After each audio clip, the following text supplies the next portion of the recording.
जय श्री राधे, जय श्री कृष्ण। मंदिर श्री बंसी वाले महात्मा यूट्यूब चैनल की ओर से हम आप सभी भक्तों का हार्दिक अभिनंदन करते हैं। आज हम आपको सुनाने जा रहे हैं माघ मास महात्म्य के 5वें अध्याय की परम पावन कथा। पिछले अध्याय की कथा में आप सुन चुके हैं कि किस प्रकार महिष्मतिपुरी के राजा सहस्त्रार्जुन को भगवान श्री दत्तात्रेय जी माघ मास महात्म्य की कथा का वर्णन कर रहे हैं। इससे आगे की कथा का वर्णन करते हुए आज भगवान श्री दत्तात्रेय जी कहने लगे हैं कि हे राजन, एक प्राचीन इतिहास कहता हूँ। भृगुवंश में ऋषिका नाम की एक विधवा ब्राह्मणी थी जो बाल्यकाल में ही विधवा हो गई थी। वह रेवा नदी के किनारे विंध्य पर्वत के नीचे तपस्या करने लगी। वह जितेंद्रिय, सत्य वक्ता, सुशील, दानशीला तथा तप करके देह को सुखाने वाली थी। वह अग्नि में आहुति देकर उच्छ्वरति द्वारा छठे काल में भोजन करती थी। भगवान के श्री चरणों में उसका मन लगा हुआ था। वह वल्कल धारण करती और संतोष से अपना जीवन व्यतीत करती थी। उसका किसी के साथ वैर भाव नहीं था। भगवान जी की नित्य प्रति आराधना करना उसका प्रतिदिन का नियम था। उसने रेवा और कपिल नदी के संगम में 60 वर्ष तक माघ मास का स्नान किया। फिर उसी स्थान पर वह मृत्यु को प्राप्त हो गई। माघ मास के स्नान के फल से वह दिव्य 4000 वर्ष तक भगवान विष्णु के लोक में वास करके सुंद और उपसुंद दैत्यों का नाश करने के लिए ब्रह्मा द्वारा तिलोत्तमा नाम की अप्सरा के नाम से ब्रह्मलोक में उत्पन्न हुई। वह अत्यंत रूपवती, गान विद्या में अति प्रवीण और मुकुट कुंडल धारण किए बड़ी शोभायमान लगती थी। उसका रूप, यौवन और सौंदर्य देखकर ब्रह्मा जी भी आज चकित हो गए हैं। वह कुमारी तिलोत्तमा रेवा नदी के पवित्र जल में स्नान करके एक वन में बैठी थी। तभी सुंद और उपसुंद के सैनिकों ने चंद्रमा के समान उसको रूपवती देखकर अपने राजा सुंद और उपसुंद से उसके रूप की शोभा का वर्णन किया है। वह कहने लगे कि कामदेव को लज्जित करने वाली ऐसी परम सुंदर स्त्री हमने कभी नहीं देखी है। आप भी चलकर देखने की कृपा करें। ऐसी परम सुंदरी तीनों लोक में और नहीं हो सकती। तब वे दोनों मदिरा के पात्र रखकर वहां पर आए जहां पर वह सुंदरी विहार कर रही थी। उस सुंदर स्त्री को देखकर और मदिरा पान के नशे में आज दोनों काम पीड़ित हुए उस सुंदर स्त्री को प्राप्त करने के लिए आपस में आज विवाद करने लगे हैं। जब यह वाद विवाद बढ़ता बढ़ता युद्ध के रूप में बदल गया, तब उस युद्ध में दोनों ने एक दूसरे को मार दिया है। वे दोनों समाप्त हो गए हैं। तब उन दोनों को मरा हुआ देखकर उनके सैनिकों ने बड़ा कोलाहल मचाया और तब तिलोत्तमा काल रात्रि के समान उनको पर्वत से गिराती हुई 10 दिशाओं को प्रकाशमान करती हुई आकाश में चली गई हैं और देव कार्य सिद्ध करके ब्रह्मा जी के सामने आई। तो ब्रह्मा जी ने प्रसन्नता से कहा कि हे चंद्रवदनी, मैंने तुमको सूर्य के रथ पर स्थान दिया। जब तक आकाश में सूर्य देव स्थित हैं, नाना प्रकार के भोगों को तुम भोगो।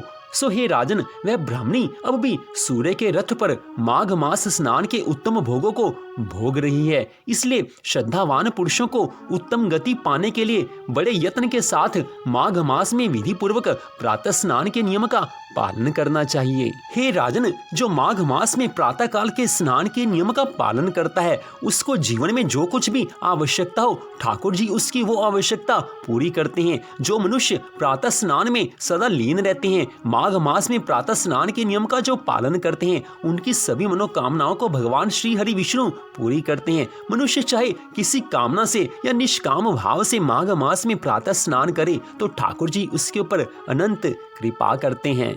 हे राजन, माघ मास के स्नान की कहाँ तक आपको कथा कहें। जो मनुष्य माघ मास में प्रातः स्नान करते हैं, इस नियम का पालन करते हैं, भगवान श्री हरि विष्णु जी की आराधना करते हैं, माघ मास में भगवान के नामों का जाप और संकीर्तन करते हैं, उनकी तो सभी देवी देवता तक प्रशंसा करते हैं। जब स्वर्ग लोक में देवी देवता देखते हैं कि वो मनुष्य भगवान की आराधना में लग गया है, माघ मास के स्नान के नियम का पालन करने लगा है, तो सभी देवी देवता उसकी सदा रक्षा करते हैं, क्योंकि जो भगवान की भक्ति में लीन होते हैं, जो भगवान को अपना सर्वस्व मानते हैं, उनके ऊपर सभी देवी देवता सदा कृपा करते हैं। देवी देवता ऐसे भक्तों की रक्षा करते हैं। इसलिए माघ मास में जो प्रातः स्नान करता है, भगवान की आराधना करता है, उसके ऊपर ठाकुर जी तो कृपा करते ही हैं, सभी 33 करोड़ देवी देवता भी उसकी सदा रक्षा करते हैं। जब कोई माघ मास का स्नान करने वाला इस संसार सागर को छोड़कर अपने अंतिम समय में भगवान के धाम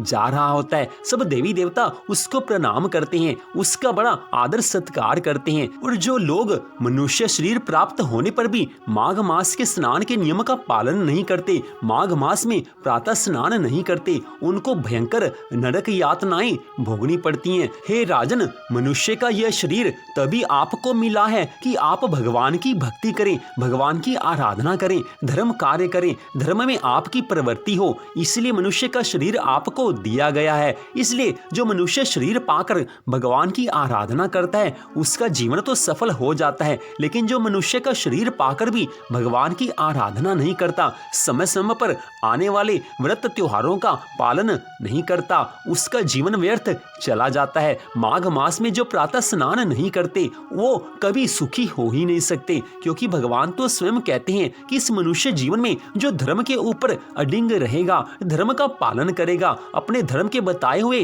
रास्ते पर चलेगा, उसी का ही इस कलयुग में उद्धार होगा। जो भगवान को नहीं मानेगा, धर्म को नहीं मानेगा, धर्म के अनुसार नहीं चलेगा, उसका उद्धार कोई कर नहीं सकता है। जो उद्धार करने वाले हैं वो तो स्वयं ठाकुर जी ही हैं। इसलिए जो भगवान की भक्ति करता है, भगवान की आराधना में लीन रहता है, भगवान सदा उस पर कृपा करते हैं। हे राजन, आपने मुझसे माघ मास के स्नान के महात्म्य के बारे में पूछा था, वही कथा मैं आपको सुना रहा हूँ। आप इसको श्रद्धा भावना से सुनते जाना, क्योंकि इस कथा का एक एक शब्द जिसके कान में पड़ जाता है, उसके लाखों जन्मों के पूर्व पापों का नाश हो जाता है। और जब पापों का नाश हो जाता है तो मनुष्य के जीवन में सुख संपत्ति आ जाती है। जब तक पाप जीवन में है, तब तक मनुष्य कभी सुखी हो नहीं सकता।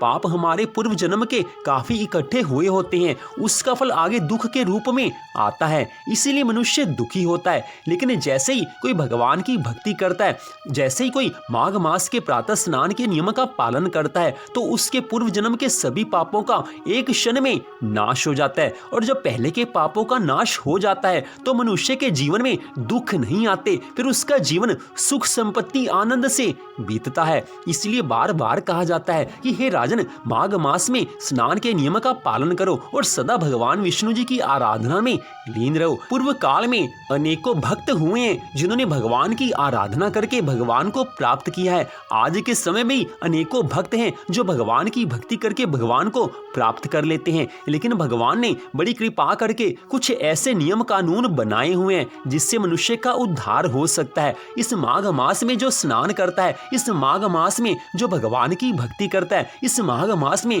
जो श्री हरि विष्णु भगवान की आराधना करता है, उसका जीवन सफल हो जाता है। जो भगवान की आराधना नहीं करते, जो इस माघ मास के पावन महीने में प्रातः स्नान के नियम का पालन नहीं करता, उसका उद्धार कोई भी नहीं कर सकता है। आज बड़ी सुंदर कथा का वर्णन दत्तात्रेय जी भगवान कर रहे हैं। भगवान श्री हरि विष्णु जी के स्वरूप ही हैं। दत्तात्रेय जी भगवान के रूप हैं। आज बड़ी सुंदर कथा का वर्णन करते हुए स्पष्ट कह रहे हैं कि माघ मास का पावन महीना प्राप्त हो जाना मनुष्य के लिए बड़ा दुर्लभ है। इस मास में जो भगवान की आराधना करता है, उसका जीवन सफल हो जाता है। इसलिए हम सबको चाहिए, हम जो कथा सुन रहे हैं, हम सबको चाहिए कि भगवान की भक्ति विशेष रूप से इस मास में ज्यादा करें। प्रातः स्नान के नियम का पालन अगर हमारे से हो जाए तो इससे बढ़कर बात कोई और हो ही नहीं सकती। भगवान की प्राप्ति का, सुख संपत्ति आनंद की प्राप्ति का इससे आसान उपाय जीवन में कोई आपको मिलेगा नहीं। भगवान तो हमारे लिए सब कुछ करने को तैयार हैं।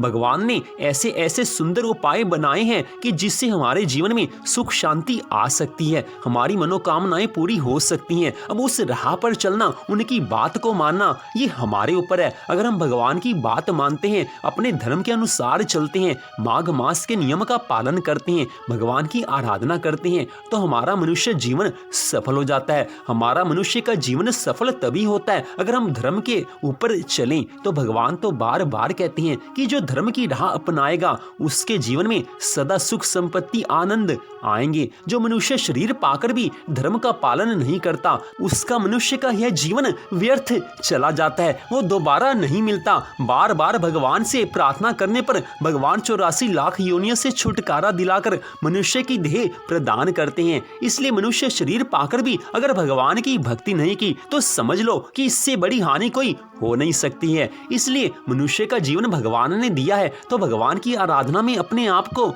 लगाना चाहिए।